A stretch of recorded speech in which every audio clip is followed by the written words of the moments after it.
They burned my house to the ground because I refused to obey. The HOA president smiled as the flames devoured everything I owned. But she forgot one detail. I wasn't just another neighbor.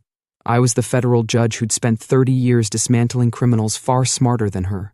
This isn't a sob story about losing everything. It's how I turned their arson into a legal wildfire that buried their corruption forever. From the day I moved into that quiet suburban neighborhood, I knew the homeowners association had its own brand of control. Petty rules, sky-high fees, and a revolving door of ever-changing regulations were the norm. At first, I brushed them off. I hadn't signed any agreement that gave them authority over my property. My house was legally outside their jurisdiction, but that didn't stop them from trying to make me kneel. They started with fines, then sabotage. But when fake parking tickets didn't break me, they lit a match. I remember the early days, the letters slipped under my door or stuffed in my mailbox. Each one was an invitation to join the HOA, presented like it was some exclusive club. "Wouldn't you like to contribute to the community's harmony?" they asked, always with that honeyed tone. But beneath every polite word was an ultimatum. The message was clear: sign up, pay, and obey. Or else. I had dealt with people like them for years in court, small-time tyrants who built little empires on fear and intimidation. I recognized the pattern immediately. They escalate slowly, testing boundaries, hoping their target won't push back. Most people give in after the first few fines or the first few confrontations. I was not most people. One day, the HOA president herself knocked on my door. I'll never forget her voice, syrupy sweet, trying so hard to mask the sharpness in her gaze. "You'll join us," she said with a practiced, winning smile. "Or you'll learn what happens to outsiders." That was the moment I realized she wasn't just a bully. She was confident enough to threaten me outright in my own doorway. It felt like watching a coiled snake waiting for the right moment to strike. Because I refused her, little inconveniences quickly followed. My garbage went uncollected without explanation. Mysterious workers appeared on my property, knocking on walls and muttering about violations. Once I woke up to the sound of a tow truck idling outside. My car had been labeled illegally parked, though it was clearly inside my own garage. They thought these petty tactics might wear me down, but I'd built my entire career standing firm against intimidation. I didn't scream. I subpoenaed. After months of these power plays, I came home one evening to the stench of smoke. By the time I stepped out onto the front lawn, flames were licking up the walls of my house. In a horrifying moment of clarity, I realized this wasn't some accident. It was too deliberate, too sudden. My house was on fire, and I could already see how quickly it was spreading. The fire department came as fast as they could, but it was hopeless. By the time they managed to contain the blaze, I had lost everything: photos, memorabilia, items I'd spent a lifetime collecting. The structure stood charred, a skeletal reminder of what had once been my home. And there she was, standing on the sidewalk, arms crossed, lips curled in a faint, satisfied smirk. Her syrupy voice couldn't mask the triumph in her eyes as my walls collapsed. She'd wanted me gone for years. I stared at her, and she stared right back. In that silent exchange, we both understood the line had been crossed. But what she didn't realize was that she had just ignited a chain of events she wouldn't be able to contain. I wasn't just a stubborn neighbor. I was a judge with decades of experience dismantling conspiracies far more sophisticated than a suburban HOA. This time, I wouldn't just use the law to hold someone accountable. I would show them the full firepower of a legal system they clearly believed didn't apply to them. Standing amid the embers and ash, I felt no panic, no despair, just a growing, calculated resolve. I'd spent my career watching criminals squirm under pressure. I knew how to build a case from the ground up, and if they thought they were untouchable because no one had challenged them before, they were about to discover just how thorough I could be. If burning my home was supposed to scare me away, it accomplished the exact opposite. I had nothing left to lose, and that made me dangerous. When the police and fire department concluded their initial inspection, it was clear we were looking at arson. No faulty wiring, no gas leaks. Someone had deliberately set the fire. I spoke to the lead investigator, a tired-looking officer who was used to seeing tragedies and property damage, but not the kind of malicious intent that had fueled my blaze. "Any idea who might have done this?" he asked, flipping through his notes. I glanced at the HOA president, who stood at a distance, eavesdropping while feigning disinterest. "I have a very solid guess," I answered, "and I think you'll find the evidence you need if you look hard enough." I knew precisely how they'd try to cover their tracks. Hooded figures, No direct evidence. Alibis from friends or neighbors who were part of the same group. But I also knew the weaknesses in every criminal conspiracy. Someone always messes up a detail, leaves a clue behind. And I had the patience and the authority to make sure we discovered it. I started my own investigation in tandem with the police. Neighbors who never dared to cross the HOA before began to talk. Fear had lost its grip after the association stooped so low as to burn down a house. One older resident confided that she'd heard footsteps and hushed voices near my property that evening. Another finally admitted she'd seen 3 figures heading toward my backyard in the middle of the night. It was more than enough to start forming a picture of what happened. The question was who exactly lit the match. Security cameras provided the critical breakthrough. Several neighbors had doorbell cams or front lawn cameras, and I systematically requested to see their footage. Eventually, I found the golden nugget of evidence. 3 people, hooded, slipping around the side of my house just minutes before the flames erupted. The resolution wasn't perfect, but it was enough to capture a piece of incriminating detail, a gold necklace that glittered under the streetlights. The security footage didn't just show arsonists. It showed a familiar gold necklace glittering in the flames. Hers. That necklace was practically her signature look.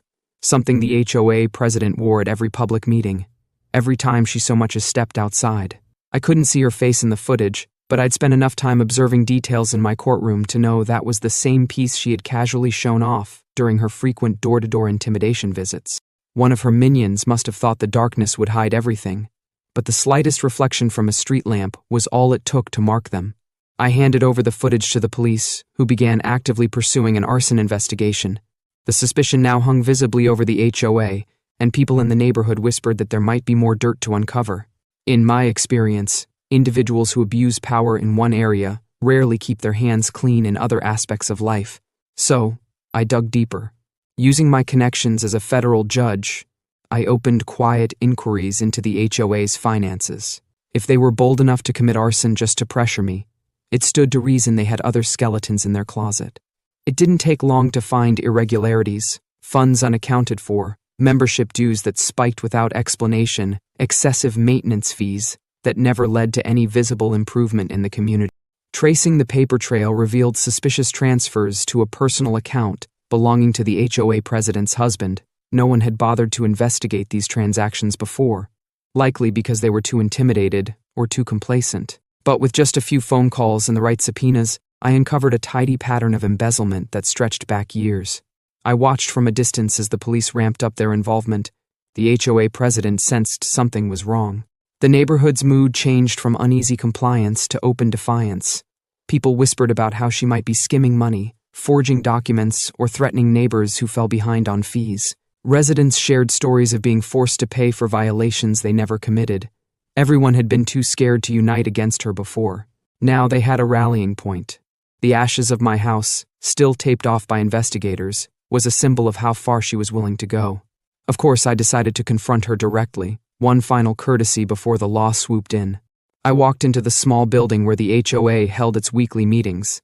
A hush fell the moment I stepped inside.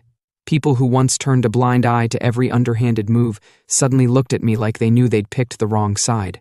She was seated at a long table, flanked by a few loyal cronies who tried to project confidence, but looked more like cornered animals.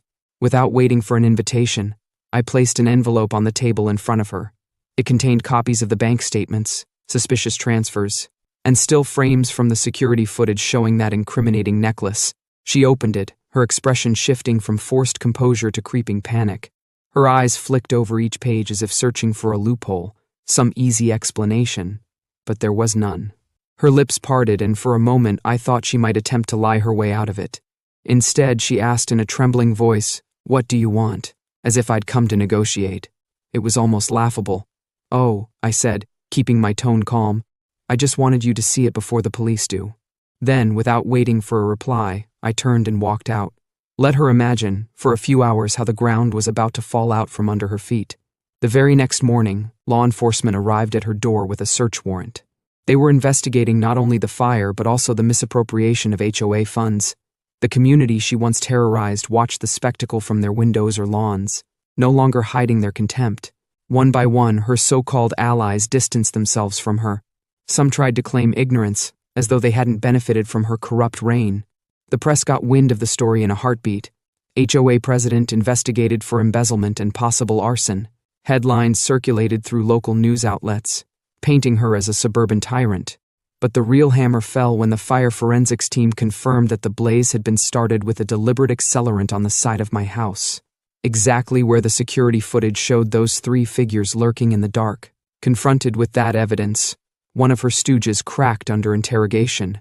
He admitted to doing her bidding in exchange for hush money and the promise of an elevated position in the HOA. His confession included details of the final straw, the order to solve the problem with me by any means necessary. That was the tipping point. Faced with a cooperative witness, the police had all they needed to arrest her, along with the two other individuals who physically set the fire. I heard they pulled her out of her home in handcuffs, a fitting end for someone who believed she was beyond anyone's reach. The woman who had strutted around as the queen of the neighborhood was led away to face felony charges. I wasn't done yet. See, it's one thing to arrest a ringleader for arson. It's another to dismantle the entire corrupt system that let her get away with intimidation and theft for years. The bank accounts under her control were frozen, and investigators dug up every shady transaction she'd ever made. Residents of the community finally began speaking out in droves, telling their own stories of being strong-armed, fined illegally, or threatened with property damage if they didn't pay up. The HOA crumbled under the weight of truth.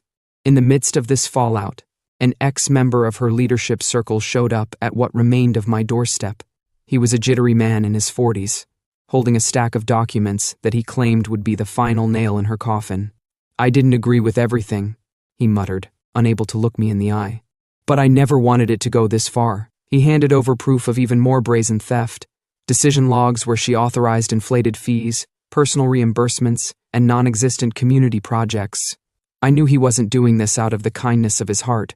He was trying to save his own skin. But I had no objection to using a guilty man's information if it meant ensuring she paid for all her crimes.